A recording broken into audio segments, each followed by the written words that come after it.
All right. Hello, everybody. My name is Nathaniel Heathman. I am with the Tehrani group. Today, I'm going to give you a brief overview of our research topics, which you can find out more info later by visiting our posters. All right. So the first area of research here is we have essentially figured out how to 3D. Mike, let's turn it around so it points upwards. So everybody Sorry, everybody. Better? Okay. All right. So our first area we're going to talk about is we've essentially figured out how to 3D print graphite.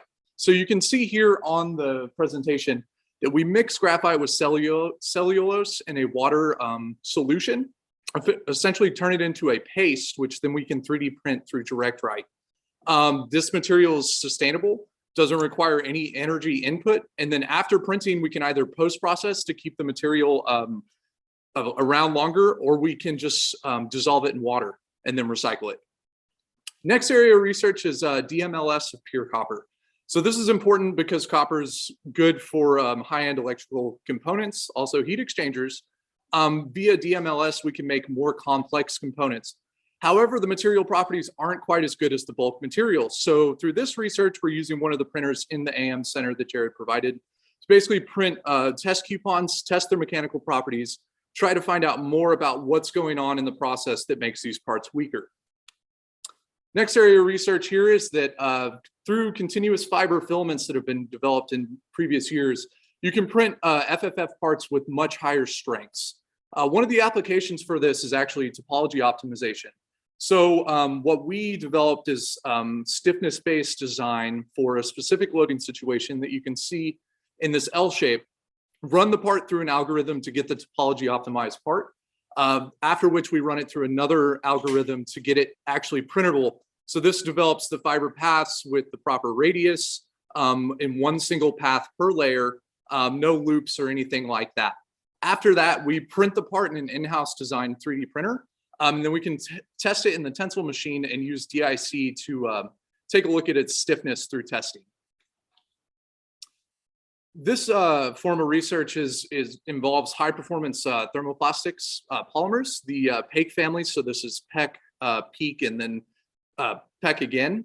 So what we're doing in this research is basically comparing parts that are printed via SLS, which we know are going to be better, more isotropic, versus FFF parts, which we know are very anisotropic.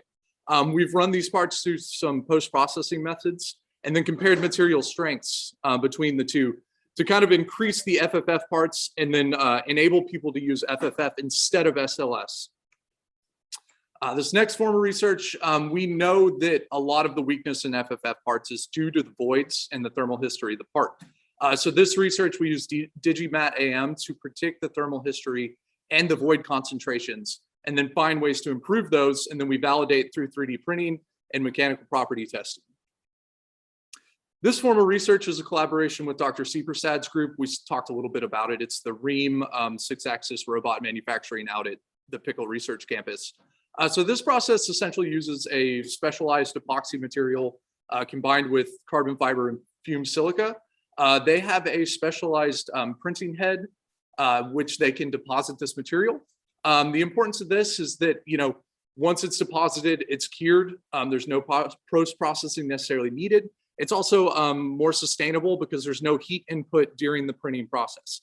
The exothermic reaction just takes care of the curing during printing, and then the part you pull off the print bed is ready to use. The final thing I'm going to talk about today is that our AFP, or automated fiber placement of thermoplastic composites via robotic. So this consists of a KUKA robot with a single toe AFP tool head. We combine this with a 600-watt diode laser system to basically melt the thermoplastic tapes up to melting temperature during deposition. The goals for this are, I'm sure a lot of y'all know that AFP is widely used already for thermosetting materials. Boeing, Electro Impact already used these successfully making aerospace structures. The thermoplastics are the next up and coming. The advantage is that if you process this in situ, there's no need for any post-processing in autoclave. So what we're working on is increasing the understanding of the process itself by doing some mechanical property testing on DOEs. Then we're also going to work on process inspection via high-speed camera laser system thermal imaging to look for defects during the layup. And then we also have a bonding model we're working on validating, because that's a big problem in industry currently is nobody has a good model for this process. All righty. Thanks everybody for listening. If you have questions, please visit the posters. If anybody has immediate short questions, I'm going to open the floor.